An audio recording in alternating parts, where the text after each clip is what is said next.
Bienvenue chez Blue Moon et Baba Yaga. J'ai le plaisir de vous retrouver aujourd'hui pour vous proposer un tirage à 3 choix. J'avais envie de demander quel était le message de la forêt pour vous. Donc j'ai sorti 3 cartes du jeu de Sacred Forest. Je vous montrerai à la fin. En fin de vidéo, vous aurez toutes les références. J'ai sorti 3 cartes pour vos 3 choix. Voilà, donc premier choix. Starry Night, la nuit étoilée. Le voici. J'essaie de vous l'approcher au mieux. Deuxième choix. Spirit Guardian of Spring, l'esprit gardien du printemps. Le voici. Et puis, troisième choix. Ancient Oak Spirit, l'esprit du vieux chêne ou du chêne ancien. Que voilà. Donc, comme d'habitude, laissez-vous porter par votre intuition. Alors, il peut y avoir des mots qui vous parlent, une atmosphère générale. Allez-y vraiment au feeling. Alors, il peut y avoir évidemment 2 cartes qui vous parlent. C'est bien aussi. Il peut y avoir des messages pour vous dans 2 tirages et même quelquefois dans les 3. Voilà, je vous laisse prendre le temps de choisir. Et puis j'en profite pour remercier de tout cœur toutes les personnes qui likent, qui s'abonnent, qui partagent, qui commentent. D'abord parce qu'à titre personnel, ça me soutient et ça m'encourage. Et puis aussi parce que plus largement, ça me permet de faire connaître ma chaîne et de faire en sorte que les messages que j'essaye d'y transmettre atteignent le plus possible de personnes. Voilà, parce que je pense que dans la période qu'on vit, ce que je propose peut être intéressant pour un certain nombre de personnes. Voilà, donc je pense que vous avez eu le temps de choisir. Je vous dis à tout de suite pour votre lecture. Alors, pour vous qui avez fait le choix numéro 1, Starry Night, donc la nuit étoilée, Acceptance, acceptation. Voilà, la rune qui est sortie pour vous, c'est Wunjo, qui est sortie retournée. Là, je vous la montre à l'endroit.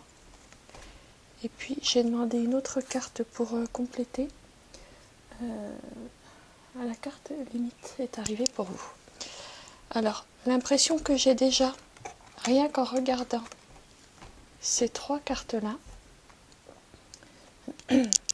j'ai l'impression qu'il y a des limites qui n'ont pas été respectées dans le cadre d'un groupe, que votre espace personnel n'a pas été respecté. Alors un groupe, un grand groupe, un petit groupe, un couple, mais dans le cadre d'une relation, il y a des limites de votre espace personnel qui n'ont pas été respectées. Et j'ai l'impression que vous avez accepté des choses qui n'étaient pas acceptables.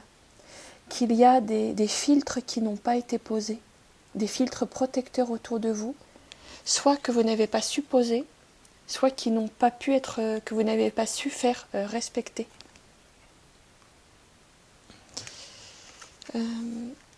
Voilà vos cartes de tarot qui nous parlent du passé. 6 des défis, c'est-à-dire le 6 d'épée. Roue de l'enchantement, c'est-à-dire la roue de fortune. Moi, ce que je vois là, c'est quelqu'un qui, dans un passé plus ou moins récent, s'est dégagé d'une situation où il ou elle était pris au piège. J'ai l'impression que vous êtes sorti de quelque chose où vous étiez un petit peu coincé. Vous vous en êtes sorti, mais vous ne vous en êtes pas encore complètement libéré sur un plan émotionnel. J'ai l'impression qu'il y a eu, et en général, je n'aborde pas tellement les choses sous cet aspect-là dans mes tirages, mais là, aujourd'hui, ça sort avec force. Il y a quand même eu un petit peu de malhonnêteté. Il y a quand même eu un peu de manipulation. Il y a quand même eu une forme de poison. J'ai quand même l'impression qu'on vous a fait du tort.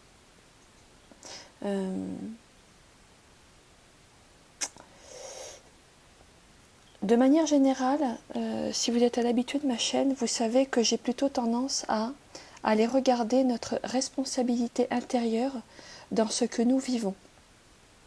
Et à toujours privilégier le regard sur nos fonctionnements et ce qui nous amène à vivre, plutôt que d'aller chercher des ennemis.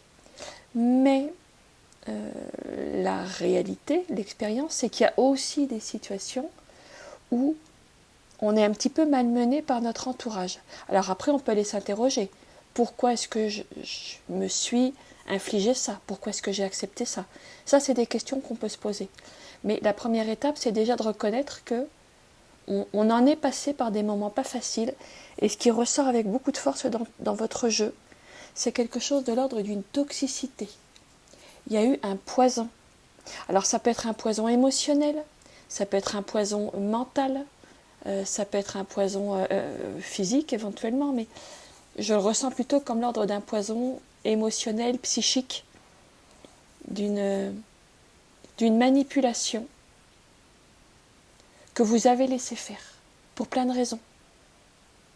Quelquefois parce qu'on ne veut pas voir le mal, on veut accorder le bénéfice du doute à quelqu'un, quelquefois parce qu'on a quand même du bénéfice dans une relation, parce qu'on a quand même notre quête affective qui nous fait accepter quelquefois des choses pas très sympas parce qu'on veut maintenir un équilibre général. Quelquefois aussi on essaye de protéger sa famille ou un groupe, quel qu'il soit. Ça peut être familial, relationnel dans un couple, mais pas forcément. Ça peut être aussi un partenariat en affaires, par exemple, dans le travail. Un binôme, quoi que ce soit. Mais je pense qu'objectivement, vous vous êtes récemment sorti d'une relation, d'une situation où il y avait un déséquilibre et où vos limites n'ont pas été respectées. Vous êtes en train de vous reconstituer, vous êtes en train de vous régénérer, de retrouver, je dirais, une estime de vous-même. Alors ça aussi, en général, c'est pas beaucoup dans mon vocabulaire, mais j'ai l'impression que votre estime de vous-même, votre respect de vous-même a été un petit peu mis à mal. Et vous êtes en train de le retrouver. Et si ce n'est pas le cas, à travers ce jeu, on vous invite fortement à vous recentrer sur tout ce qu'il y a de beau en vous, à célébrer toute la beauté, toute la noblesse, toute la dignité qu'il y a en vous. Il ne faut pas vous accuser. On me dit de ne pas vous accuser parce que vous avez fait de votre mieux dans une situation donnée. Vous avez voulu voir la beauté. Vous avez voulu voir la beauté dans une situation où, j'affirme pas qu'il n'y en avait pas du tout, il y a toujours, on peut dire, une part de beauté, je suppose, mais où, en toute objectivité, il n'y avait peut-être pas tant de beauté que ça. Où il y avait quand même, de manière dominante, quelque chose qui était de l'ordre de la toxicité. Et vous avez besoin de vous nettoyer. Je ressens le mot nettoyage, désintoxication, purification, cure de détox. Revenir à retrouver plus exactement une pureté originelle, une innocence, une blancheur. Vous devez vous blanchir, je dirais, pas dans un sens négatif, mais vous l'avez comment je peux le dire ça, vous devez, après vous faites ce que vous voulez, mais vous êtes invité à vous laver, à vous purifier de manière symbolique, rituelle, comme vous l'entendez, à vous purifier de toutes sortes d'idées négatives que vous avez entretenues sur vous-même, sur le monde, sur l'autre, sur la relation. Il y a une situation qui a été ce qu'elle a été et qui portait en elle, je pense, de nombreux apprentissages potentiels. Et vous êtes en train de les intégrer, ces apprentissages. Vous êtes en train d'intégrer des compréhensions sur vous-même, sur la vie. Vous êtes en train de reposer des limites saines autour de vous et à l'intérieur de ces limites, à l'intérieur de cet espace qui est votre sanctuaire intouchable et inaliénable, vous êtes en train de faire le vide, de faire le ménage, de purifier, d'alléger. Je vous vois dans un espace où vous êtes en train d'écoper, de prendre un seau et d'enlever toute l'eau qui n'est pas pure, qui n'est pas propre et qui a pu, suite à ce qui s'est passé dans votre passé, quoi que ce soit, qui a pu venir teinter de manière non lumineuse votre espace intérieur. Je vous vois en train de nettoyer tout ça. Peut-être pour certaines d'entre vous de faire une cure de désintox. On me dit que ça pourrait vous aider sur un plan alors soit physiologique, émotionnel, ou même à titre de petits rituels, de faire une petite purification. Ça peut être symboliquement de boire une infusion qui nettoie le corps, ou de faire une véritable cure sur 3 semaines avec des produits détoxifiants. Ça peut être de faire brûler de la sauge dans votre espace, d'allumer une bougie, de dire une prière. Ça pourrait vous aider, si vous ne le faites pas déjà, parce que je pense que certains d'entre vous le font déjà, et on vous confirme que c'est une bonne chose, ça pourrait vous aider de procéder à une désintoxication, quelle que soit la forme que vous souhaitez lui donner. Vous pouvez mettre des pierres aussi, des pierres dans votre espace personnel. On me dit des pierres aux 4 coins de la pièce où vous dormez. Et des pierres, ou du sel, du gros sel aux 4 coins de la pièce où vous dormez. Pour certains d'entre vous, ça peut être une bonne façon d'éponger les émotions lourdes, les ressentis douloureux qui correspondent à un passé qui est en train d'être transmuté. Il y a quelque chose de l'ordre d'une alchimie qui est en train de se faire, de transmutation, qui va vous permettre d'œuvrer à une réconciliation, mais en vous. Vous avez d'abord besoin de vous réconcilier, je dirais, avec vous-même. Vous avez besoin de retrouver votre estime de vous-même et de remettre une joie, une confiance, une sérénité. Et c'est vers ça que vous allez. Il y a quelque chose qui va redémarrer, quelque chose de nouveau.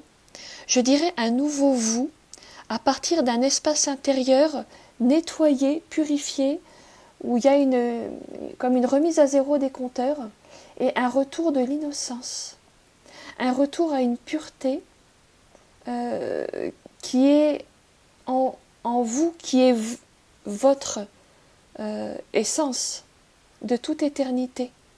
La pureté de votre âme, vous êtes en train de retrouver un espace intérieur sain, pur, allégé, beaucoup plus joyeux, qui pourrait vous amener aussi à trouver ou retrouver une tribu, une famille d'âmes, d'amis, une ou des personnes, avec qui vous allez être beaucoup plus en phase. On a ce ciel étoilé là, Starry Night, le ciel étoilé. C'est la carte que vous avez choisie. Et là, on le retrouve, ce ciel étoilé, c'est la carte des étoiles. Dans ce jeu, c'est-à-dire de l'étoile dans le tarot classique, vous allez vers une ouverture de votre ciel intérieur, de votre espace intérieur relié, inspiré.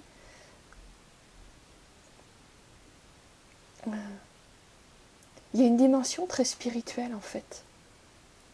Vous allez vers quelque chose de profondément spirituel, et quand je dis spirituel, c'est pas dans un sens perché. C'est ancré, c'est intégré, c'est incarné. Il y a une réconciliation de la terre et du ciel. Alors je ne sais pas ce que vous avez vécu dans le passé. Est-ce qu'il y a eu quelque chose de l'ordre d'une fausse lumière? C'est possible. Pour certaines d'entre vous. Quelqu'un ou un lieu ou une situation que vous avez pris pour lumineux et qui était pas très conscient, pas très mature. Pour certains d'entre vous, dans le passé, il y a eu vraiment de la malveillance ou de la maltraitance délibérée. Pour d'autres d'entre vous, ce dont vous vous êtes échappé était plutôt de l'ordre d'une inconscience, d'une immaturité qui s'est exercée à votre encontre. Mais vous avez eu la lucidité de vous en protéger. Je pense que certaines d'entre vous ont peut-être prié, ont peut-être adressé des prières pour se dégager d'une situation, et c'était très juste. Vos prières ont été entendues. Si ça fait partie de votre bagage personnel, tout le monde ne se sent pas attiré par la prière, mais j'ai l'impression que vous avez prié, vous vous êtes placé sous l'égide des mondes angéliques ou archangéliques, on me dit archangélique, peut-être Saint-Michel, Michael, je ne sais pas, peut-être d'autres archanges ou d'autres anges. Il y a une aide vraiment de plan angélique qui est venue à vous, qui est en train de venir à vous. Si vous l'avez appelé, si vous y êtes ouvert, si vous êtes d'accord, si ce n'est pas vos références personnelles, d'une manière ou d'une autre, vous avez supposé les limites, vous êtes en train de vous reconstituer, de vous purifier, et vous êtes appelé à continuer parce que c'est vraiment le meilleur pour vous, et vous allez retrouver une estime de vous-même. Il se peut que vous ayez accepté des choses par manque d'estime de vous-même, que vous ayez consenti à des situations qui n'étaient pas respectueuses, voire pour certains d'entre vous qui étaient maltraitantes, parce que vous n'aviez pas d'estime de vous, et que donc vous espériez avoir l'estime de la personne, du groupe, de la situation, du lieu où vous étiez maltraité. Mais comme vous allez vers un nouvel espace intérieur où vous allez vous estimer beaucoup plus et vous placer au cœur de votre système de référence et de validation, vous n'aurez plus besoin d'une validation extérieure. On va laisser au chat le temps de s'installer. Tu viens, Mimine? Vous allez vers, et en tout cas vous êtes invité à rayonner, à briller, à oser briller, à oser laisser briller votre unicité, à oser faire porter votre parole. Attends, Chacha, tu sais, on fait un tirage, il y a des gens qui écoutent là. Voilà. Vous êtes invité à, je dirais, un peu plus d'audace. Alors, quand je dis de l'audace, il ne s'agit pas de se mettre en danger, hein, mais il s'agit d'oser être ce qu'on est, de rayonner, parce que toute cette expérience, en fait, était une occasion d'apprentissage pour voir et révéler votre beauté, votre unicité, et devenir vous-même un exemple de résilience, de courage, de force intérieure. C'est comme si vous étiez... je ne sais pas si ça parlera à tout le monde. On me montre l'exemple de Gandalf dans la grotte. Je crois que c'est dans la grotte de la Moria quand il est entraîné par le Balrog dans le gouffre. Donc c'est Gandalf le gris qui tombe. Et pendant un moment, il disparaît. Et quand il revient, il est devenu Gandalf le blanc. Il est remonté du gouffre dans lequel il a combattu. Alors on peut dire avec l'ennemi, mais aussi avec son ennemi intérieur, avec l'auto-sabotage en lui. Il peut y avoir eu en vous une forme d'auto-sabotage. Et ça vous a mis au fond du gouffre d'une certaine manière. Et là, je vous vois jaillir du gouffre, je dirais du gouffre de votre propre souffrance, du gouffre de la négation de votre lumière qui vous a amené à remettre votre pouvoir de lumière entre les mains de quelqu'un d'autre et à récupérer cette lumière pour la faire briller pour le monde. Il ne s'agit pas d'une lumière égotique, hein. C'est quelque chose qui brille pour le monde, c'est quelque chose qui est offert au monde comme un phare. J'ai l'impression que vous avez le potentiel de devenir un phare pour d'autres qui sont encore dans, je dirais, la nuit noire de l'âme, parce que vous avez traversé cette nuit-là. Vous êtes en train de la traverser. Et vous n'aurez plus jamais peur de la nuit, parce que vous pouvez en faire une alliée. J'ai l'impression que la vie vous a amené un peu à plonger dans un chaudron qui n'était pas pas positif, pas bienveillant, mais que ce chaudron-là, vous êtes en train d'en ressortir. D'en ressortir fortifié, comme l'épée trempée. On me parle d'une épée en acier trempé.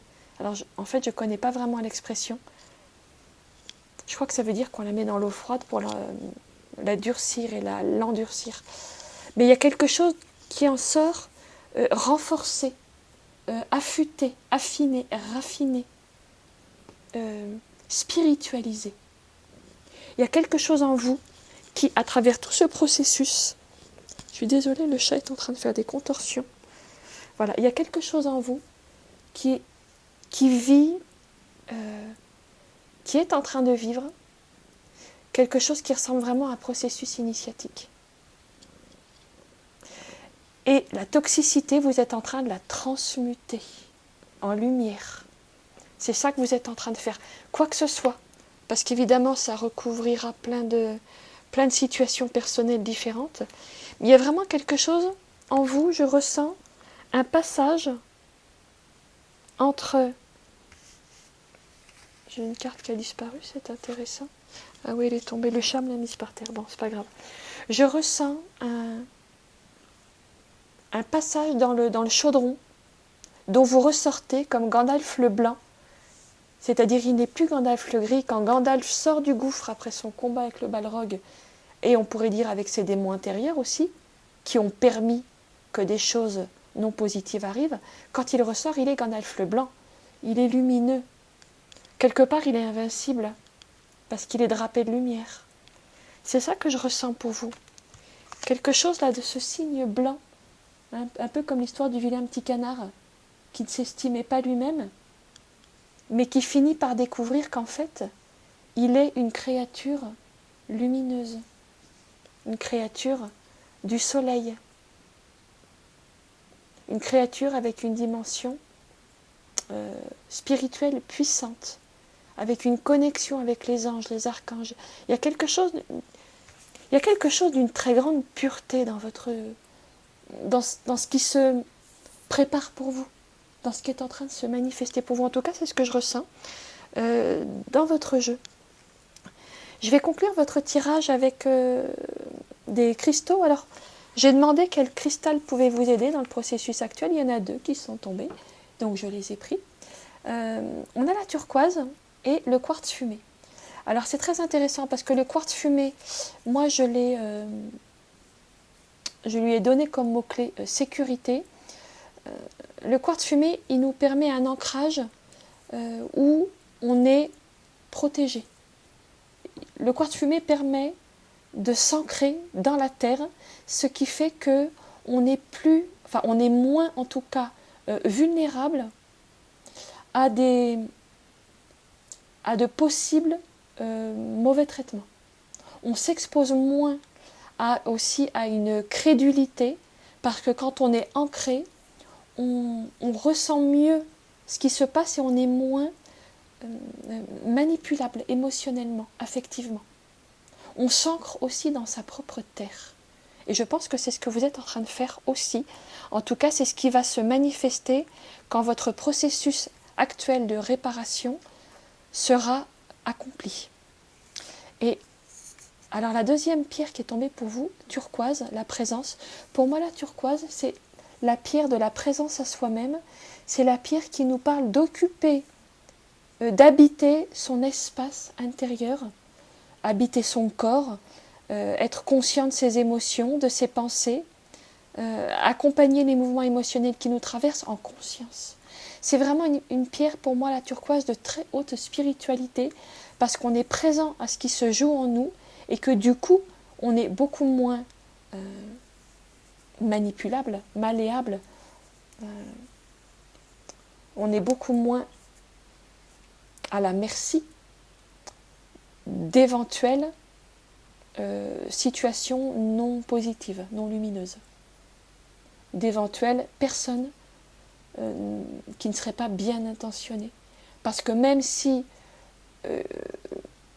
vous connaissez ma chaîne, vous savez que je ne privilégie certainement pas la dénonciation d'ennemis extérieurs, mais plutôt je propose d'aller regarder en quoi nous-mêmes nous nous sabotons quelquefois,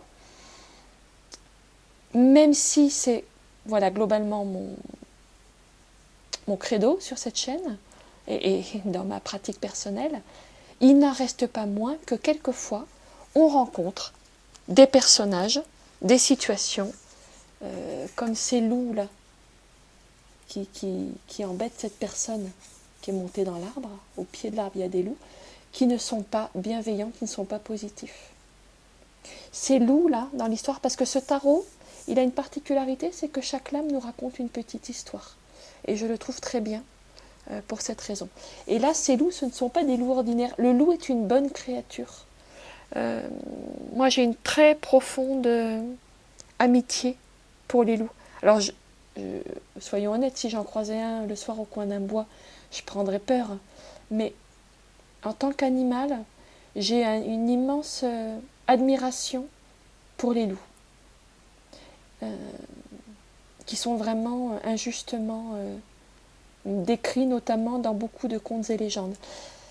Mais dans cette histoire-là, ces loups-là ne sont pas des loups ordinaires, qui sont des bons loups. Ceux-là ne sont pas des bons loups.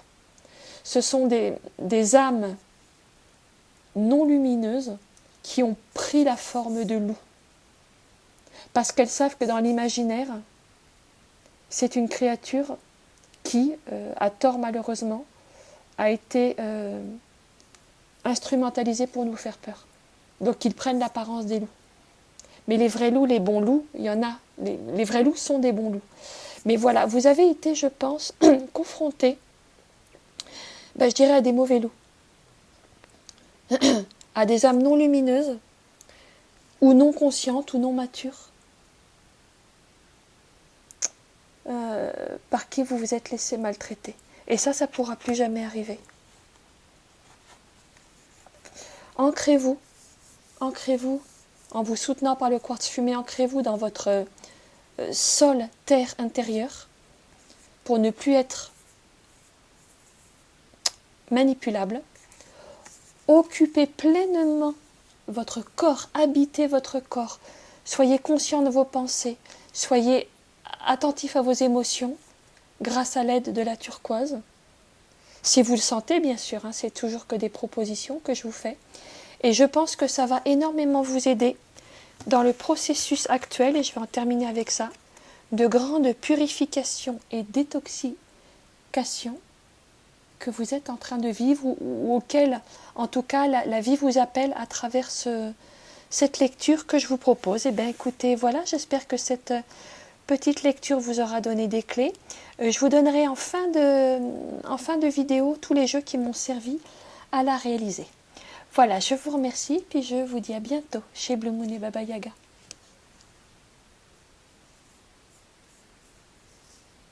Alors, pour vous qui avez fait le choix numéro 2, le chat a décidé de s'installer sur la table. On va essayer de faire la lecture quand même. Choix numéro 2, donc l'esprit gardien du printemps. Et le mot-clé de cette carte, c'est activation. Et là, ce qu'on voit, c'est un mât de mai, c'est-à-dire un mât autour duquel on dansait autour des fêtes de Beltane, qui sont les fêtes célébrées aujourd'hui à l'occasion du 1er mai. C'était des fêtes rituelles de réconciliation du masculin et du féminin, où on célébrait le grand dieu Pan et son union cosmique avec la déesse Gaïa. C'est pas rien quand même. Voilà, alors, la rune, on va commencer par là. La rune qui est arrivée pour vous, Eiwaz, nous parle d'un... Alors c'est intéressant parce que c'est aussi la rune de l'arbre, de l'If Yggdrasil, qui est l'arbre sacré dans la mythologie nordique, auquel a été suspendu le dieu Odin ou Odin pendant 9 jours et 9 nuits pour recevoir l'initiation des dieux et pour recevoir la connaissance des runes. C'est également cet arbre Yggdrasil, c'est l'arbre du monde. Et il se trouve que le mât de mai est une survivance folklorique de l'arbre mythologique d'Yggdrasil. Donc on a un lien très fort quand même entre ces deux cartes qui nous parlent d'un alignement, et c'est un mot dont je parle beaucoup en ce moment, sur sa verticalité intérieure, sur son axe, qui nous parle de nous aligner sur notre axe par opposition à être désaligné en s'alignant sur l'axe de quelqu'un d'autre, ce qu'on a souvent tendance à faire dans nos relations. Et troisième carte qui est sortie pour nous parler de votre jeu, la lumière divine. Alors elle est intéressante parce qu'elle nous montre le site de Stonehenge en Angleterre qui a pour particularité d'être activé tout particulièrement au matin du solstice d'été et au soir, donc au lever de soleil du solstice d'été et au coucher de soleil du solstice d'hiver. Vous avez un jeu qui nous parle beaucoup des portails temporels, de la roue de l'année, qui nous parle des temps forts, rituels, qui nous relient aux saisons cosmiques. Il y a une puissance terrienne très forte que je ressens dans votre jeu, en sachant que le mois de mai, il est lié aussi à l'énergie du signe du taureau, hein, les taureaux, le signe du taureau est basé sur le mois de mai, est relié au mois de mai. Il y a quelque chose de terrien, de terrestre, de tellurique, d'ancré dans votre jeu. Alors on va voir tout ça. Ce qui nous parle de votre passé. On a ces deux cartes de tarot là. C'est le 5 des visions, c'est-à-dire le 5 de coupe. Enfant des visions, c'est le page de coupe. Moi, ce que je vois, c'est une personne plutôt jeune, probablement vous, assez innocente, naïve, bienveillante, mais pas forcément très aguerrie par la vie, qui a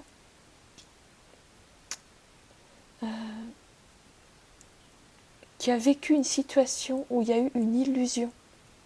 J'ai l'impression qu'il y a eu une illusion, que vous vous êtes engagé avec beaucoup de bonne volonté, d'enthousiasme même, dans une relation, dans un projet, dans un travail, dans un groupe, dans une association, dans quelque chose. Vous vous y êtes engagé en y mettant tout votre cœur, tout votre enthousiasme. Et j'ai l'impression que vous avez été un petit peu désillusionné. J'ai l'impression que vous vous êtes retrouvé dans cette situation à être celui ou celle qui porte tout, qui gère tout, qui doit être sur tous les fronts, qui doit beaucoup trop porter. J'ai l'impression qu'il y a eu, comme si, il y a eu une situation où votre énergie a nourri un groupe, un projet, un travail, une relation, quoi que ce soit, mais au point que vous avez été littéralement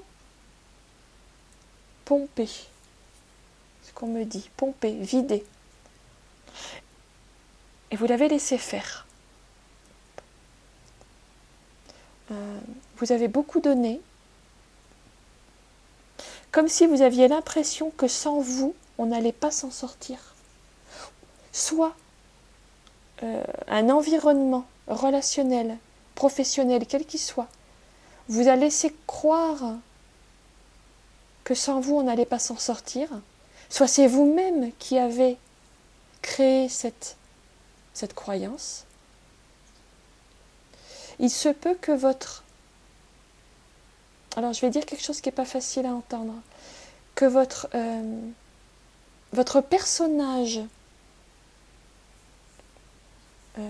bienveillant ait été beaucoup flatté dans une situation et vous vous êtes laissé piéger parce que vous n'avez pas voulu ou pas pu ou pas su voir qu'il y avait une petite dimension de flatterie qui était exercée sur vous.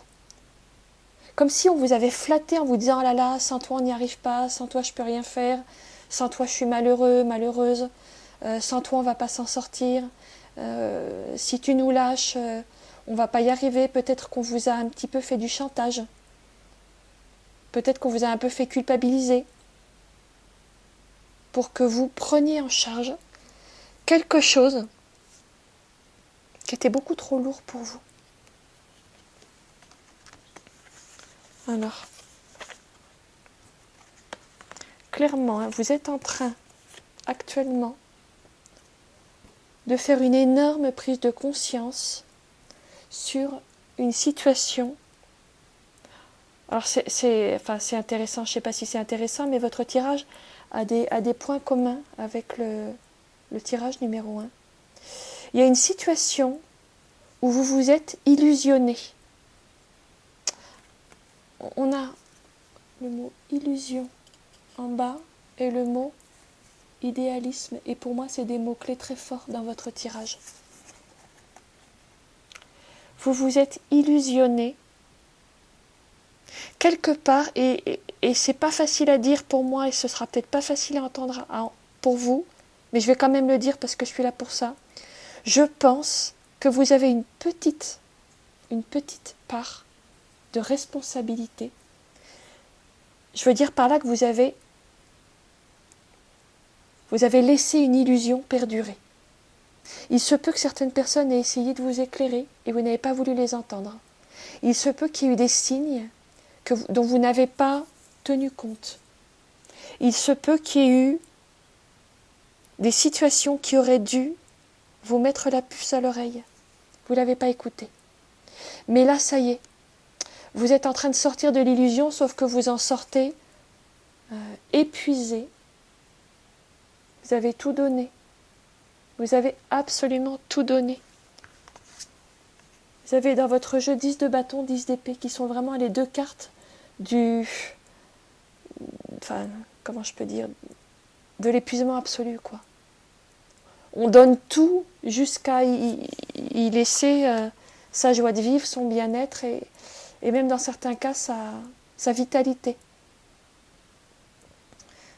C'est pas pour rien que ces deux personnages-là sont allongés, ils sont à terre. Il se peut que vous ayez besoin de quelque temps pour récupérer et pour lâcher prise. Vous êtes en train de lâcher prise de quelque chose à quoi vous vous êtes accroché parce que vous aviez, je dirais, un fol espoir. Quelque chose que vous avez voulu faire exister. Je ne sais pas, ça peut être un lieu, ça peut être un projet, ça peut être créer une école, créer un jardin, créer une formation, créer une relation, un mariage, sauver un mariage. Vous avez tout donné par idéalisme. Quelque part, c'est d'une noblesse extraordinaire, mais en même temps, je crois que vous avez fait le tour de la question. Vous êtes sorti maintenant, ou vous êtes en train de sortir d'un espace. Vous voyez ce château, c'est intéressant, il n'a aucune fenêtre. Je ne sais pas si vous le voyez. Ce château au loin n'a aucune fenêtre. C'est une prison. C'est un espace complètement clos, enfermé, dans lequel il n'y a pas de possibilité de regarder à l'extérieur, de prendre des repères, de faire entrer de l'air frais, de l'air pur, de demander des avis à d'autres personnes. Vous sortez d'un espace dans lequel vous étiez, je pense, enfermé dans vos propres illusions. Alors ça peut être relationnel, mais ce n'est pas obligatoire. Ça, c'est vous qui adapterez en fonction de ce qui vous vient spontanément à l'esprit, et je pense que vous savez. Et je trouve qu'il y a quelque chose d'un peu similaire si je regarde cette carte. Si je regarde son atmosphère, son ambiance générale, il y a quand même une lumière et des barreaux. Une lumière qui est emprisonnée derrière des barreaux. Ce qu'on croit être un temple peut avoir été une prison. Ce qu'on croit avoir été un sanctuaire n'était peut-être qu'une cage. Vous voyez si ça vous parle. Il y a eu des illusions, il y a eu une douce musique Il y a eu quelqu'un, quelque chose qui a su trouver les paroles justes pour vous faire vibrer et vous faire avancer. Mais là, vous êtes en train de revenir Vous êtes en train de revenir, je dirais, à vous-même. Les deux cartes de tarot qui nous parlent de votre situation présente. 6 des visions, c'est-à-dire le 6 de coupe. 6 des formules magiques, c'est-à-dire le 6 de bâton. La répétition de ce degré 6, moi, me parle tout de suite de revenir à soi. Le degré 6, dans la progression des lames mineures du tarot, le degré 6 nous parle du moment où l'individu en cours de maturation commence à se trouver. On trouve sa voix, on trouve son style, on trouve sa personnalité. C'est le degré, je dirais, du jeune adulte qui est sorti de l'adolescence où il essayait d'imiter des modèles enviables pour commencer à créer sa propre personnalité. Et je pense que c'est ce que vous êtes en train de faire maintenant, ou en tout cas vous y êtes appelé. Le 6 des visions nous parle de retrouver... alors c'est intéressant parce qu'elle nous parle aussi de l'enfance. On avait quelque chose d'assez jeune, juvénile, dans les deux cartes qui nous parlaient de votre passé. Ce sont quand même deux toutes jeunes filles, avec toute leur fraîcheur, leur innocence, leur enthousiasme, leur pureté de cœur, mais aussi une bonne dose de naïveté. Et là, on retrouve encore une jeune fille, mais celle-ci, elle est en train de lire, pour moi, elle est en train de lire le livre de la vie. Elle est en train de regarder sa propre histoire. Hein, le 6 des visions, 6 de coupe nous parle aussi du passé. Elle est en train de revisiter sa propre histoire à la lumière des compréhensions qui ont été les siennes. Vous voyez, il y a cette petite créature ailée qui vole près d'elle. Alors on pourrait dire un peu comme un ange gardien, comme une conscience, comme la voix d'une raison, comme la voix d'une compréhension, comme une voix de la conscience bienveillante. Elle est en train de revisiter son passé et c'est très intéressant parce que je ne sais pas si vous voyez, dans cette carte, on a cette jeune fille qui court après sa balle, qui est une balle en or, parce que en fait c'est une princesse. Dans ce jeu, chaque lame nous raconte une petite histoire. Et là, c'est une jeune princesse qui a perdu sa balle en or qui est tombée dans le lac, mais à cette occasion, elle a rencontré le crapaud, qui était peut-être un prince charmant. En tout cas, elle a espéré avoir trouvé son prince charmant. Alors, prince charmant, ça peut être relationnel, mais ça peut être une personne qui arrive dans notre vie pour nous apporter plein de bonnes choses. Mais en attendant, pour l'instant, il a quand même l'apparence d'un crapaud. Et là, si vous voyez le jeu, cette jeune fille qui est en train de relire son histoire de vie, qu'est-ce qu'on voit? On retrouve, j'essaie de vous l'approcher au maximum, le crapaud et la balle. On les retrouve. Je trouve ça très très intéressant. J'ai l'impression que vous êtes en train de revisiter un passé où on retrouve notre crapaud et notre balle dorée là, mais vous le revisitez à la lumière de vos compréhensions actuelles et je dirais d'une nouvelle maturité qui vous permet de voir les angles morts, les zones d'aveuglement qui ont été les vôtres dans le passé. Ça peut être un passé lointain, ça peut être un passé récent, ça je ne sais pas. Mais il y a très clairement de grosses prises de conscience sur votre chemin de vie que vous êtes en train de faire actuellement. Et notre 6 des formules magiques, donc le 6 de bâton dans le tarot traditionnel, ici il est représenté par l'histoire de cet homme qui a trouvé un œuf de vouivre, de dragon, et il en a pris soin, il l'a maintenu au chaud, il l'a protégé, et un jour, le petit dragon, là, la petite vouivre, éclot. Ce que je vois, moi, dans ce jeu, dans cette carte, dans cette lame, pardon, à la lumière de tout ce qu'on vient de dire jusqu'à présent, c'est que vous êtes en train de prendre soin de vous suffisamment pour faire éclore une maturité nouvelle, pour faire éclore une part de vous plus sage, puisque les dragons, les vouivres, les dragons sont d'une très très grande sagesse, même très jeunes, même s'ils sont un petit peu espiègles dans leur jeunesse. Vous êtes en train, je dirais, de faire éclore votre dragon intérieur, votre maturité intérieure. Les dragons sont des maîtres de la manifestation, parce qu'ils connaissent les secrets de la vie. Ils savent lire dans le secret, dans le livre de la vie, dans le livre des connaissances de l'univers. C'est ça que vous êtes en train de faire éclore actuellement. C'est une maturité nouvelle. Parce que ce petit dragon, on ne peut pas le rouler dans la farine. Dès sa naissance, il a accès à une très grande sagesse, à une très grande maturité, et puis à une force. Il sait se protéger.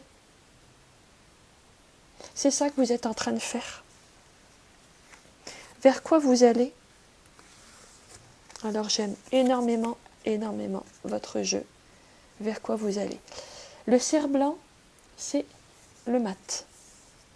Le mat, c'est celui qui a bouclé un cycle et qui redémarre pour autre chose. Et la tisseuse des visions, c'est la dame de coupe. Et ici, dans ce jeu, c'est, on pourrait dire, la dame des métamorphoses. Elle parle aussi de grande guérison émotionnelle et de celui ou de celle qui sait naviguer entre les mondes, entre les réalités différentes. J'ai l'impression que vous avez appris ou que vous êtes en train d'apprendre à naviguer entre des niveaux de réalité différents, à naviguer entre la réalité ordinaire et un monde plus profond, plus spirituel, plus relié, plus poétique, plus angélique, plus élevé, mais sans vous y perdre. Je pense que vous avez eu depuis le début de votre vie, vous qui avez fait le choix numéro 2, vous avez une capacité psychique importante. Vous avez des dons psychiques, vous avez peut-être une hypersensibilité, peut-être un câblage intérieur d'empathe, quelqu'un qui ressent très finement les choses. Vous êtes peut-être des personnes un petit peu hors normes, un peu entre deux mondes, un peu toujours à la lisière entre les mondes. Mais ça peut vous avoir fait expérimenter une forme de naïveté par rapport au monde incarné.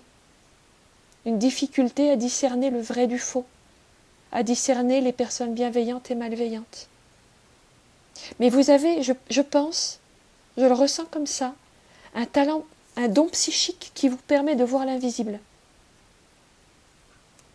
Ce qui est quand même une qualité, même si la difficulté, c'est que des fois on est un petit peu naïf sur le monde ordinaire.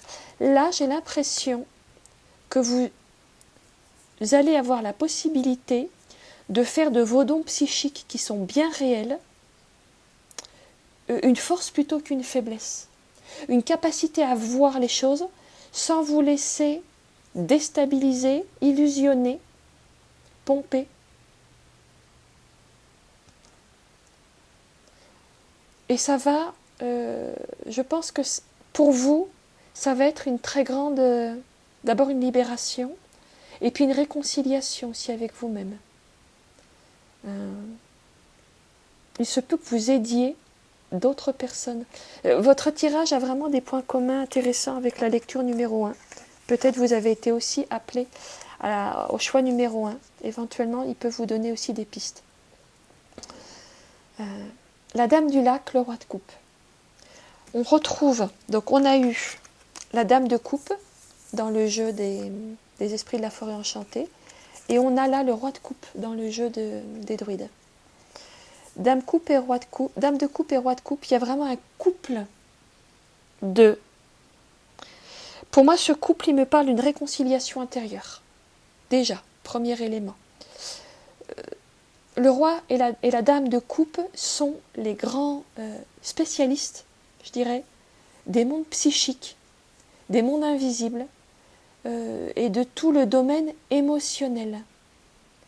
Ils ont vécu, elle est en train de vivre, et lui, il a vécu de grandes guérisons émotionnelles, de grandes réintégrations des parts d'eux-mêmes qui leur permet d'accompagner les autres. Elle, la tisseuse des visions, c'est-à-dire la dame de coupe, elle s'auto-accompagne dans une guérison émotionnelle. D'ailleurs, elle apparaissait aussi, mais dans ce jeu, dans le tirage numéro 1. Il y a des ponts entre les deux jeux. Et le roi de coupe, donc elle s'accompagne elle-même, lui, il accompagne les autres. Hein, les rois sont tournés vers le collectif. Notre roi de coupe ici, il accompagne les autres. Et il n'est plus réceptif au fait qu'on peut lui jouer un peu du pipeau, de la flûte, si j'ose dire. Je vous ai dit tout à l'heure que peut-être vous aviez parfois été sensible, et c'est cette harpe qui m'y a fait penser, à des beaux discours, à des paroles qu'on vous a un petit peu chantées, parce qu'on savait que vous allez y être réceptive. Eh bien, notre roi de coupe, c'est-à-dire votre futur vous-même, il sait très bien la maîtriser, cette harpe. Et il peut en tirer des sons magnifiques, mais il sait aussi entendre quand il y a des fausses notes. Je pense qu'à l'avenir, vous discernerez très bien les fausses notes, ce qui est discordant, dans un discours qu'on peut vous tenir. Et du coup, votre sanctuaire sera vraiment lumineux. Ce ne sera plus une prison. Dame du lac, pour clôturer votre jeu. La dame du lac, alors, c'est encore une dame du lac. C'est pour moi une variation sur le thème de la dame de coupe. Hein. Elle est dans un lac qui est un espace de transition, un sas entre les mondes. On a à nouveau une dame du lac qui passe aussi par le lac pour faire des transitions entre l'île d'Avalon, qui est une île sur un plan de réalité différent, et le monde ordinaire. Pour moi, c'est une variation sur le même thème. Sauf que Notre-Dame du Lac, elle, c'est une guerrière. S'il le faut, elle sort l'épée, pas pour se battre, mais pour la donner au roi, pour la donner à son masculin protecteur, à son masculin en elle, qui sait la protéger contre les mensonges, parce que c'est peut-être un peu de ça qu'il s'agit. Donc elle sait naviguer entre les mondes, hein, autre monde. Je ne sais pas si vous voyez le mot-clé, ils sont écrits en tout petit, autre monde. Elle navigue entre les mondes, mystère. Elle sait naviguer entre les mondes, mais elle ne se laisse plus, illusionner. Elle fait passer d'abord son intégrité avant tout. C'est une déesse. Elle se connaît, hein, connaissance de soi. Je vous parlais tout à l'heure de notre petite fille là, qui développe une connaissance d'elle-même et du livre de sa vie, qui est en train de revisiter le livre de sa vie. Je dirais que cette dame du lac, c'est la même, devenue adulte. Elle se connaît, connaissance de soi. Elle sait comment elle fonctionne. Elle sait qui elle est. Et elle ne peut plus, de même que notre roi de coupe, elle ne peut plus se laisser séduire par des sons mélodieux, parce qu'elle discerne aussi les fausses notes. C'est une conseillère, de même que le roi de coupe. La dame du lac est une conseillère, c'est elle qui conseille le roi Arthur. Elle est sa voix de la conscience, sa voix de la sagesse. Et c'est elle qui rappelle constamment à Arthur, au roi Arthur, ses origines spirituelles. Quand il risque de se perdre dans les mondanités, quand il risque de se perdre dans les combats inutiles, elle le ramène à son intégrité. La Dame du Lac, elle nous parle de notre intégrité. Et je pense que c'est un mot important pour vous, qui vous protège contre la possibilité d'être illusionné. Vous avez un sacré jeu qui a des points communs étonnants avec le choix numéro 1, mais bon, voilà, je vais lire les cartes telles qu'elles se présentent. Voilà, excusez-moi, j'aimerais demander, voilà, au jeu des cristaux, s'il a une petite ou une grande, d'ailleurs, une pierre à vous conseiller pour vous accompagner dans le passage que vous êtes en train de vivre. Pour vous, choix numéro 2. Allez, on va demander une pierre. L'ambre. Très beau. Contentement, bonheur, protection, prospérité. Qu'est-ce qu'elle nous dit? Prendre la vie du bon côté, transformer négatif en positif, chaleur, confort, estime de soi, apaisant, protecteur, soulage l'anxiété, créer un bouclier énergétique, la pierre du courage. Pour moi, c'est une pierre, l'ambre, qui nous ramène à une lenteur. Je ne sais pas pourquoi, mais pour ma part, avec l'ambre, je ressens quelque chose qui est de l'ordre de la lenteur. Alors c'est intéressant parce que l'ambre, c'est de la résine de pin qui s'est fossilisée. Résine de pin, elle vient d'un arbre. Votre jeu nous parle, alors outre que l'on est dans un tirage sur la sagesse des arbres, mais votre jeu nous parle de l'arbre, l'arbre des origines, Yggdrasil, que l'on retrouve dans le mas de mai. Et là, l'ambre, c'est de la résine de pin fossilisée. Il y a quelque chose lié à un arbre de sagesse, à une initiation, à un arbre aussi qui vous permet, je l'ai déjà dit dans le tirage numéro 1, de vous ancrer. Il n'y a pas d'arbre sans racines. Chaque fois que vous voyez un arbre, il faut savoir que sa masse racinaire est généralement équivalente à sa masse, à sa partie aérienne. Plus un arbre s'élève dans le ciel, plus ses racines sont profondes. Et la sève navigue du plus profond des racines jusqu'au plus élevé des branches. Elle permet à l'arbre d'être opératif, d'opérer dans les deux mondes, les mondes d'en bas, les mondes d'en haut. Il y a quelque chose de cet ordre-là pour vous. Apprendre à naviguer entre les mondes d'en bas, les mondes d'en haut, mais avec la lenteur, l'ancrage suffisant pour ne plus être réceptif à des illusions, pour ne plus vous illusionner vous-même ou ne plus vous laisser illusionner. Et je pense que l'ambre est une pierre qui peut beaucoup vous aider en ce moment. Écoutez, je crois que j'ai fait le tour de ce que j'avais à vous dire sur ce tirage.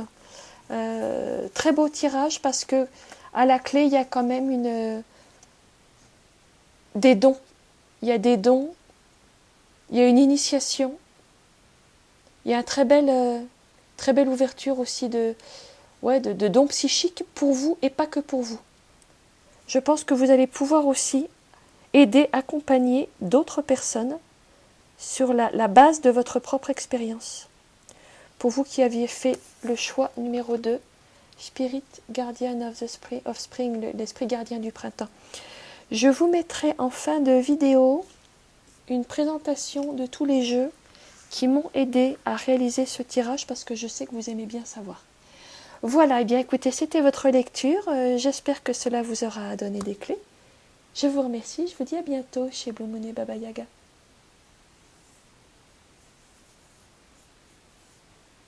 J'ajoute un petit post-scriptum pour la lecture numéro 2, parce que ça m'a traversé l'esprit et puis que je vous ai parlé d'autre chose et qu'après j'ai oublié. Dans le passage actuel que vous vivez, la juxtaposition de ces deux cartes m'indique qu'il pourrait éventuellement, pour certaines d'entre vous, y avoir actuellement un petit passage un peu dépressif. Si besoin, faites-vous accompagner pour cela. Ne restez pas seul, demandez de l'aide et sachez que c'est juste un passage. Que le passage dépressif peut, s'il est là bien sûr, faire partie du processus de guérison, mais qu'il ne doit pas être négligé. Donc n'hésitez pas à demander de l'aide médicale ou autre pour être accompagné et à en parler. Il ne faut pas rester seul. Voilà, c'est un post-scriptum que j'ajoute pour la lecture numéro 2, mais je crois que c'était important de le préciser. Voilà, je vous remercie pour votre attention. Pour vous qui avez fait le choix numéro 3, l'esprit de l'ancien chêne ou du vieux chêne, la force, strength, la force. La rune qui est arrivée pour vous, c'est la rune blanche. Alors normalement, si vous avez vu ma série sur les runes, vous savez que je ne travaille pas pour ma part avec la rune blanche. Mais dans ce jeu, j'ai une revue sur ce jeu. J'explique pourquoi j'ai laissé la rune blanche. Ce qu'elle me dit ici, c'est qu'il y a de nombreuses possibilités encore inexplorées. Dans ce dessin, on voit les 3 nornes qui sont un peu l'équivalent des 3 parcs dans la culture méditerranéenne, qui président aux destinées, à notre destinée, passé, présent, futur. Ce que me dit la rune blanche, c'est que rien n'est écrit. Vous voyez, rien n'est inscrit sur la rune. Elle est blanche, elle est vierge. On a un paysage neigeux qui me parle d'une ardoise blanche, enfin on dirait une ardoise c'est noir, mais d'une page blanche sur laquelle on peut tout écrire finalement. Cette carte-là me parle d'une liberté, d'une ouverture des possibles. Alors normalement, j'avais prévu de disposer mes cartes, mais il y a le chat qui s'est mis là. Et quand il y a le chat, c'est qu'il y a des processus de guérison. Et là, il se trouve qu'on a 3 tirages assez forts. Et le chat reste sur les 3 tirages. Donc, à mon avis, c'est qu'elle est en train de faire son boulot, d'absorber des énergies un petit peu lourdes. Elle est là pour ça. Une autre carte qui est sortie pour vous, c'est celle de la joie, qui nous parle de retrouver de la joie, de la sérénité. Il y a quand même la couleur rouge de cette robe qui attire mon attention. Pour moi, la joie, c'est une énergie qui a une grande puissance en fait, et qui peut être le résultat d'une transmutation d'une autre énergie tout aussi puissante, bien que plus ancrée dans le corps et dans l'émotionnel, qui est l'énergie de la colère. Vous allez comprendre pourquoi je vous dis tout ça. Alors, les 2 lames de tarot qui nous parlent, pour vous, tirage numéro 3, de la situation du passé, 4 des bénédictions et chercheuse des formules magiques, c'est-à-dire le 4 de denier et le cavalier de bâton. Moi, ce que je vois ici, c'est une personne qui a pris des distances par rapport à un groupe, une famille, un couple, un environnement, des collègues, des voisins, quoi que ce soit, qui que ce soit, pour se mettre en quête d'une vérité, d'une authenticité. Quelqu'un qui a pris des distances aussi par rapport à une situation que vous avez, parce qu'il s'agit de vous, vous l'aurez compris, par rapport à une situation où régnait une certaine mesquinerie.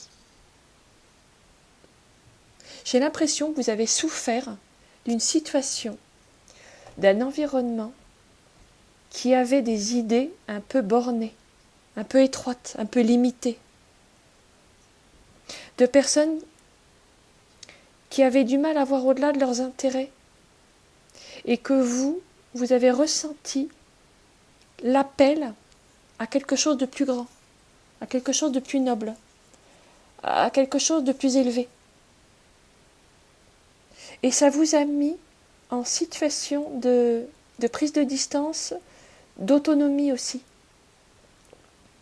Ça vous a demandé du courage, de la débrouillardise, de l'autonomie, de la foi en vous-même, mais vous l'avez fait.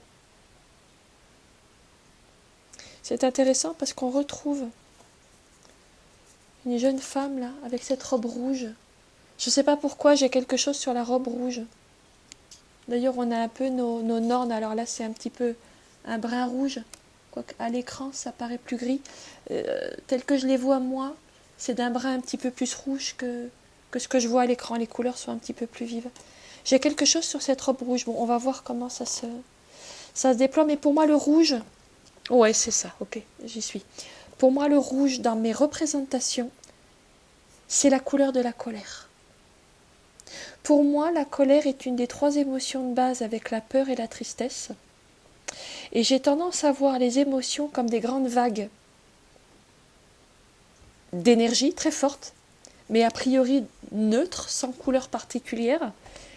Et selon que ça va être teinté de colère, de peur ou de tristesse, ça va prendre des couleurs différentes. Et pour moi, le rouge est la couleur de l'émotion colère. En tout cas, dans mes conventions avec la vie et avec mes cartes, le rouge me parle dans un bon côté de la vitalité, de l'ancrage à la terre, mais dans un côté un peu en excès, il va me parler de la colère.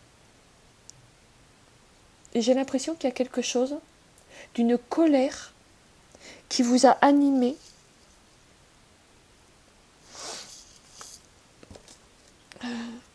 Cette carte-là de la force, elle est représentée dans un bon nombre de jeux de tarot par une femme qui dompte un lion, et je crois qu'elle a une robe rouge aussi. Sauf que dans ce livret, cette carte-là, elle peut être associée à des prises de position un peu rigides. Quand on est en colère, il peut y avoir une rigidification de notre être, de nos systèmes émotionnels, psychiques, énergétiques, etc. On est dans un durcissement. Et je ressens quelque chose de cette énergie-là pour vous, en lien avec une indignation. Je sais que le mot est fort. Avec une indignation devant des attitudes mesquines qui vous ont déplu. Et la part de vous, on a ici la carte de Lancelot, la part de vous qui s'est réveillée, c'est, je dirais, un justicier, un être fondamentalement noble, épris de beauté, d'honnêteté, d'esprit chevaleresque, où il n'est pas question d'être mesquin, de tricher, de rester au ras des pâquerettes, c'est pas possible. Et je pense que votre part un petit peu combative, de noble chevalier, chevalière, s'est réveillée. La chercheuse des formules magiques, c'est un cavalier. Hein. Et on retrouve notre Lancelot qui est quand même l'incarnation du chevalier de la table ronde. Chevalerie, noblesse, dévotion, héroïsme. Il a encore une cape rouge. Et vous noterez qu'on a encore cette jeune femme avec sa cape rouge.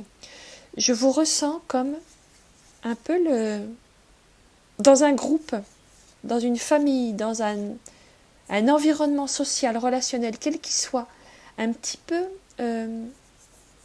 conservateur. J'ai l'impression que vous avez été l'élément perturbateur. La personne qui se met en colère au milieu d'un groupe qui ne voit pas où est le problème. La personne qui voudrait innover, ramener de la justice, ramener de la beauté, ramener un idéal dans un environnement un petit peu apathique, un peu dans un environnement un peu plus en quête de confort matériel que de noblesse d'âme. C'est ça que je ressens. Et cette robe rouge, là, cette jeune fille en robe rouge qui est décidément un leitmotiv, là, en début de jeu, me parle d'une possible colère très forte chez vous. Alors, dans le passé en tout cas. Et alors là, je trouve que les cartes sont extraordinaires. Regardez le présent. D'abord, on a Tisseuse des bénédictions, qui est la dame de denier, et on retrouve la force. Hein, je vous parlais tout à l'heure de la carte de la force. D'ailleurs, au moment où je vous parle, votre bougie s'éteint. Bon, on va la laisser, il y a quelque chose qui est en train de se dissiper, on va accompagner le mouvement, on la rallumera peut-être tout à l'heure. Je vous parlais de la force, et là, on la retrouve, la force. Hein, je vous la montre, la carte de la force. Donc c'est bien de ça qu'il s'agit. Sauf que là, ce qui est absolument génial, c'est que notre force là, elle a retiré sa robe rouge. Et elle est en robe blanche. Blanche comme le drapeau blanc de la paix. Elle porte une couronne. Il y a quelque chose de pacifique, elle est en amitié. Ce loup-là, qui pourrait être son animal de pouvoir, qui est un animal puissant, plein d'énergie, qui pourrait faire peur. Un peu comme la colère peut être effrayante, le loup peut être effrayant. Et là, ce loup, il est dompté. Parce que c'est ce que fait la force. Elle dompte l'énergie extrêmement puissante qui est en elle, mais par le cœur, par l'amour. J'ai l'impression que vous êtes en train de dompter une énergie très puissante qui vous a animé, une énergie de colère qui a été la vôtre jusqu'à un passé peut-être récent, une énergie d'indignation devant tout ce qu'il peut y avoir de mesquin dans le monde ou dans un environnement. Vous êtes en train de transmuter cette colère pour n'en garder que la très grande puissance, comme nous le montre ce loup, d'énergie, mais domptée par la douceur de l'amour. Et qu'est-ce que vous êtes en train de faire avec cette dame de denier qui a des robes multicolores? Il y a du rouge, mais il y a aussi du jaune, du vert, du bleu, du blanc. Vous êtes en train de retrouver toutes les nuances de l'expression. Toutes les nuances, c'est plus tout rouge, c'est plus tout noir ou tout blanc, c'est plus le chêne qui plie mais ne rompt point. Hein, dans la fable du chêne et du roseau, quand il y a un grand mouvement énergétique comme ça, le roseau il plie, mais au moins il a de la résilience. Le chêne, ça passe ou ça casse. J'ai l'impression que vous êtes en train de sortir de cette, peut-être d'une inflexibilité qui a été la vôtre, pour retrouver quelque chose de plus doux, de plus souple, de plus rond. Il y a une rondeur qui arrive. C'est intéressant parce qu'on a ces deux femmes qui ont une certaine maturité. Je les trouve très très belles en plus. Elles sont d'une beauté incroyable, ces deux femmes. J'aime beaucoup le travail que fait l'illustratrice. Il y a, pour moi, dans ces deux cartes, la maturité d'une énergie qui s'est assagie, mais qui ne s'est pas éteinte. La force, elle est puissante. La dame de denier, c'est une sage. Elle a une très très grande capacité à gérer au mieux ses ressources. C'est celle qui sait gérer la ressource. Ici, en l'occurrence, c'est gérer la ressource d'une puissance qui est la vôtre, mais qui peut être mise maintenant au service, je dirais, de quelque chose de beaucoup plus doux. Vous voyez, elle a des herbes. Elle a une pochette là où on imagine qu'il y a peut-être des graines pour son jardin ou des cristaux. C'est une femme qui guérit, qui prend soin. Et je dirais que vous êtes dans une phase où vous commencez à prendre un petit peu plus soin de vous-même et de votre énergie pour la canaliser de manière bien plus fertile, bien plus pour la mettre au service du vivant. Au lieu de mettre votre énergie au service de la colère, vous commencez à mettre votre énergie au service de la vie. Parce que quelquefois, dans toute la noblesse de nos combats, finalement, on est un petit peu plus en quête de terrasser les méchants, même si c'est très noble comme intention, mais on en oublie un petit peu de nourrir le vivant, de nourrir la douceur. Et là, il y a quelque chose de plus rond, de plus doux, de plus englobant et de plus, je dirais, tolérant. C'est un mot que j'emploie un peu avec des pincettes, mais quelque chose qui fait plus de place aussi à prendre soin de soi. Lâcher un peu les batailles pour améliorer le monde, parce qu'on comprend, et je pense que vous êtes en train de comprendre, que le monde, on ne peut l'améliorer qu'en commençant par cultiver son jardin. C'est ce que fait Notre-Dame de Denis, elle cultive son jardin. Et elle crée un sanctuaire pour la vie. Elle aussi, à sa façon, la force. Elle crée un sanctuaire où le loup est respecté, dans un monde où on va chasser les loups. Ces deux femmes-là, qui sont des aspects de vous, sont en train de créer un jardin, un sanctuaire, pardon, dans lequel le vivant est protégé. Et ce sanctuaire-là a, je pense, une très grande capacité de rayonner,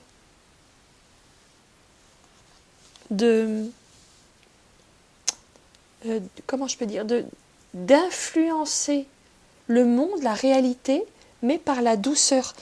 Je pense qu'un des messages de votre jeu, c'est que on n'impose pas la non-violence par la violence. Parce que le combat, la colère, l'indignation qui vous a animé dans un passé jusqu'à assez récent était une indignation, je crois, devant la mesquinerie, mais aussi dans tout ce qu'elle a de violent finalement, de violence ordinaire du quotidien où on ne prend pas soin du beau, du bon, du vivant, du précieux, du fragile, du vulnérable. Ce que vous êtes en train de vivre, c'est très très beau. Cerf blanc. Le cerf blanc nous parle des nouveaux départs, d'un éveil, d'une guérison, de retrouver des perspectives. Dans ce jeu-là, ce tarot-là, le cerf blanc, il nous parle à la fois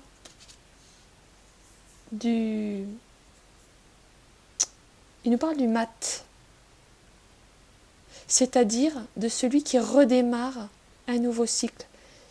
Le cerf blanc, il apparaît souvent dans les moments où, symboliquement, il y a mort et renaissance.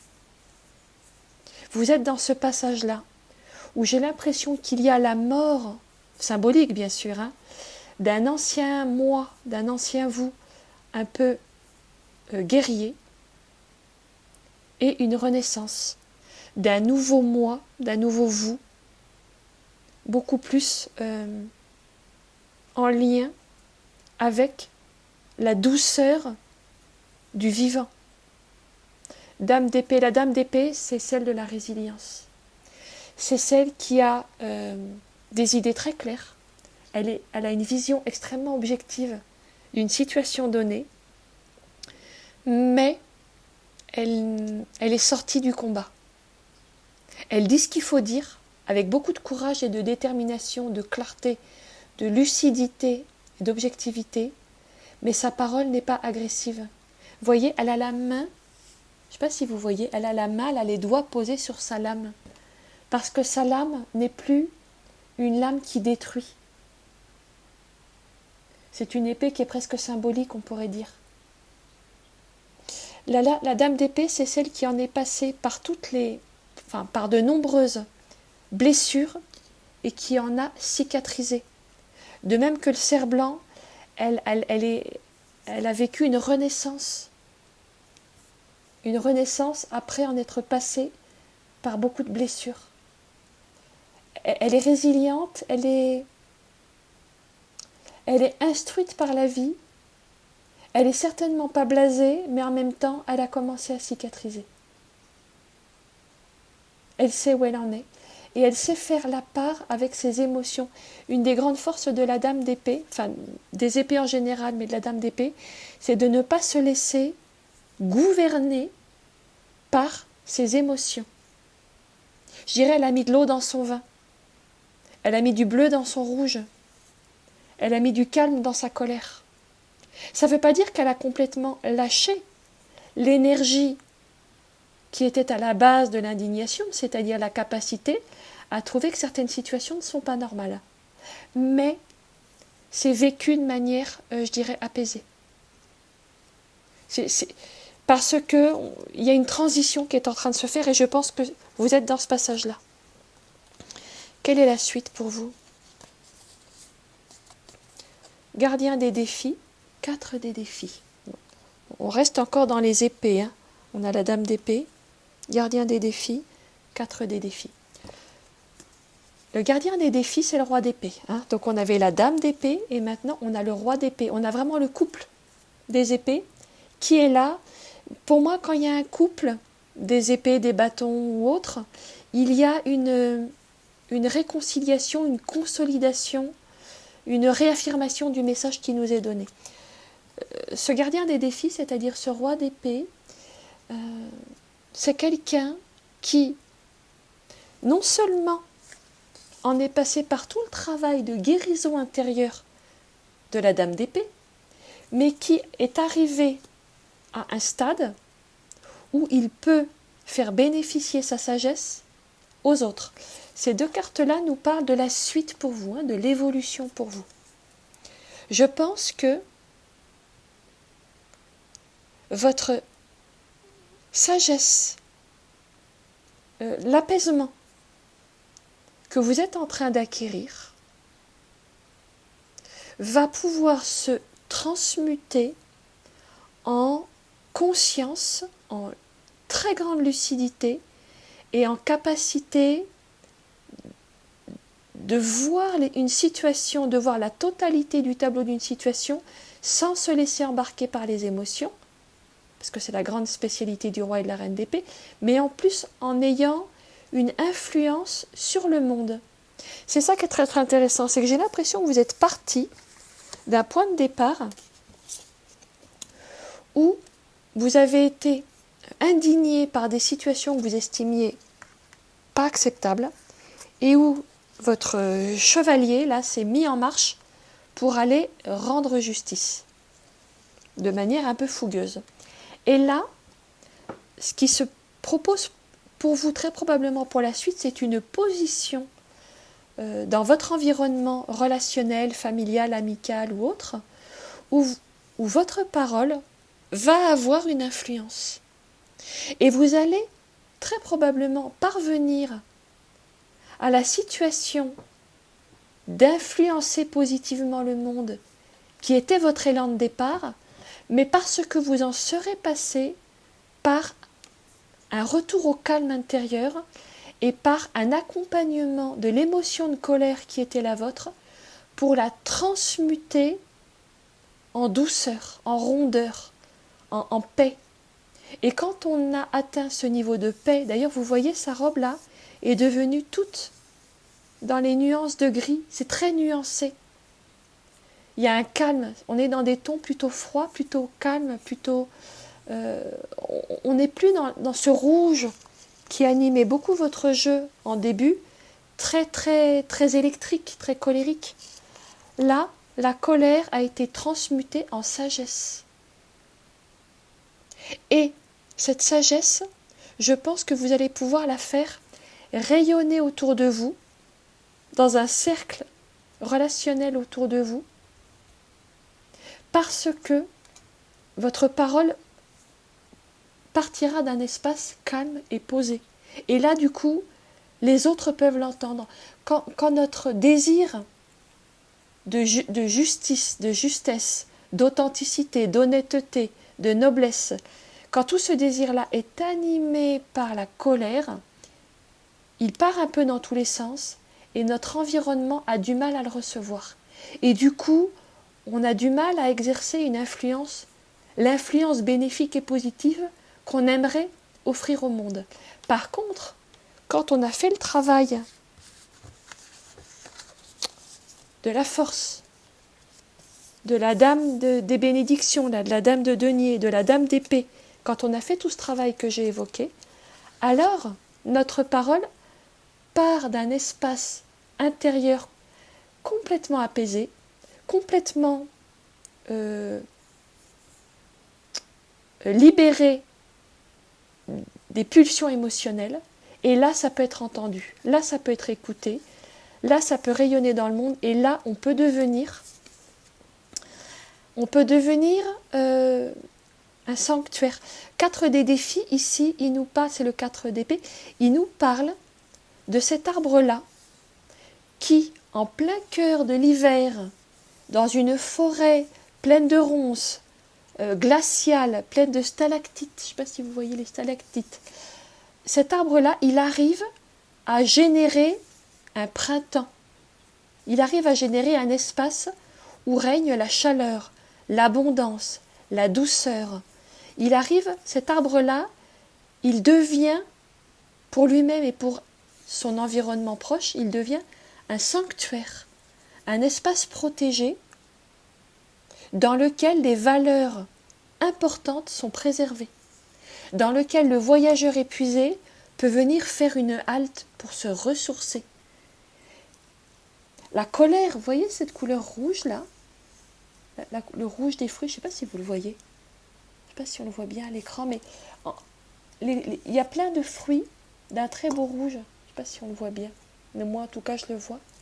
La colère a été transmutée en fruits positifs, elle fructifie de manière positive.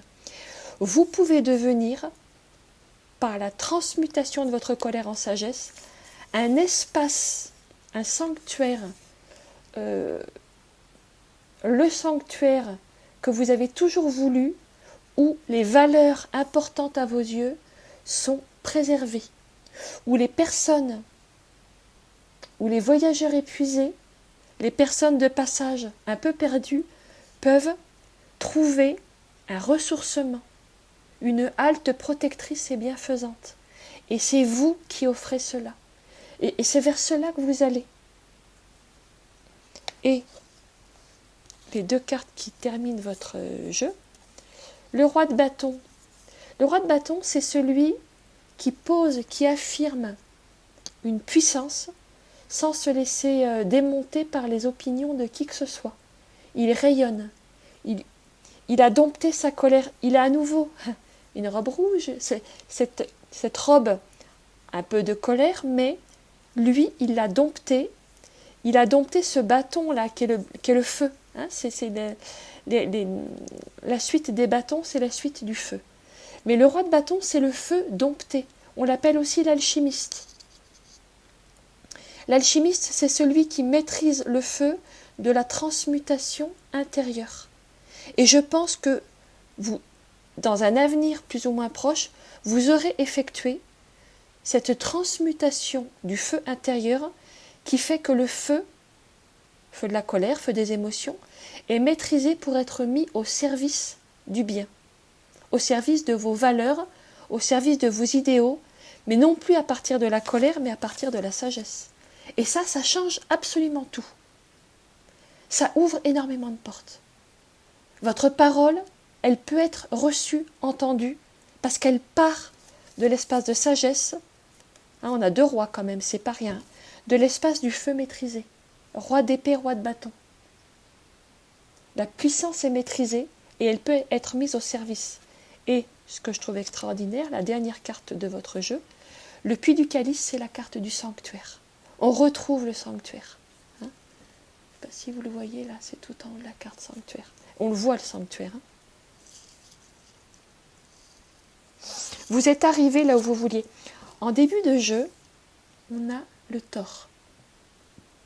D'accord, le Thor qui est la colline sacrée, qui était le but, l'idéal de votre moi chevaleresque, de votre moi indigné. Et là, vous y arrivez. Le Thor, là, il est lointain, d'accord, il est dans les brumes du lointain. Et là, on clôt votre jeu avec cette lame qui nous montre le Thor, mais inclus votre but et inclus dans votre sanctuaire. Vous y arrivez. Vous y arrivez à la création de cet espace pur, noble, où tout ce qui est beau, sain, bon, est protégé. vous y arrivez. Vous le créez, ce sanctuaire. Le voilà, le sanctuaire. Il est là. C'est vers ça que vous allez. Je trouve votre jeu d'une très très grande beauté. Et du coup, tout ce qui était de l'ordre de la colère peut être transmuté en joie, qui est une énergie d'une puissance extraordinaire. La joie, ça guérit tout. La joie, ça fait tout fleurir. Quand vous êtes dans l'espace de joie, vous êtes dans un espace d'une puissance et d'une douceur inimaginable. Je parle de la joie authentique. Vous avez un jeu extraordinaire. On va le terminer en allant demander à l'oracle des cristaux s'il y a un cristal qui se propose pour vous accompagner maintenant. Alors, c'est intéressant parce que vous voyez de quelle couleur il est. Alors ce qu'on me dit, c'est que c'est le moment de rallumer votre flamme. Alors ce que je vais faire, c'est que je vais prendre le temps, je vais vous demander de m'excuser, je vais prendre le temps d'aller attraper une bougie.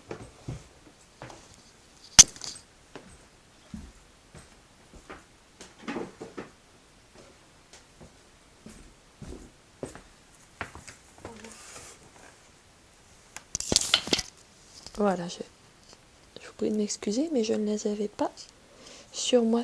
On me dit que c'est le moment de rallumer votre bougie, votre flamme, parce que maintenant votre flamme, elle a été transmutée. Votre feu est en train, et on va le faire symboliquement, là, voilà. Votre feu transmuté pour que la colère, l'énergie de la colère se transforme en énergie de joie qui peut rayonner dans le monde.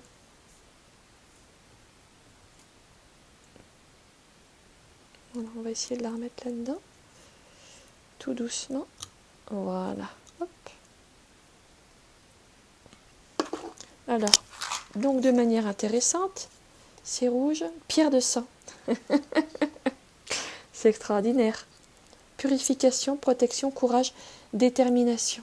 Détoxifiant. La pierre de sang est un détoxifiant puissant qui purifie le corps émotionnel et le corps physique. Pierre du courage et du sacrifice. Permet de faire face aux défis. Pour moi, vous voyez, le sang, c'est le coup de sang de la personne colérique. Sauf que là, il est environné de cette belle couleur verte, très apaisante, qu'on retrouve ici. Hein, le rouge, il est aussi environné, il est toujours environné de vert, vous remarquez ? Du vert, du rouge et du vert. La colère en soi, elle n'est pas une mauvaise chose, mais elle devient utile quand elle est mise au service de nos nobles intentions dans un espace intérieur apaisé, réconcilié. Et du coup, on peut écrire tous les possibles, on peut réécrire des choses tout à fait nouvelles, on peut recréer quelque chose qu'on n'aurait même pas imaginé en fait. Ça ouvre vraiment à tous les possibles. Voilà ce que j'ai pour vous qui aviez fait le choix numéro 3, l'esprit du vieux chêne, la force. Après cette vidéo, je vais vous montrer tous les jeux qui m'ont servi à réaliser votre tirage parce que je sais que vous aimez bien savoir. Voilà, bien écoutez, je vous remercie de votre attention et puis je vous dis à bientôt chez Blue Moon et Baba Yaga. J'espère que cette lecture vous aura aidé.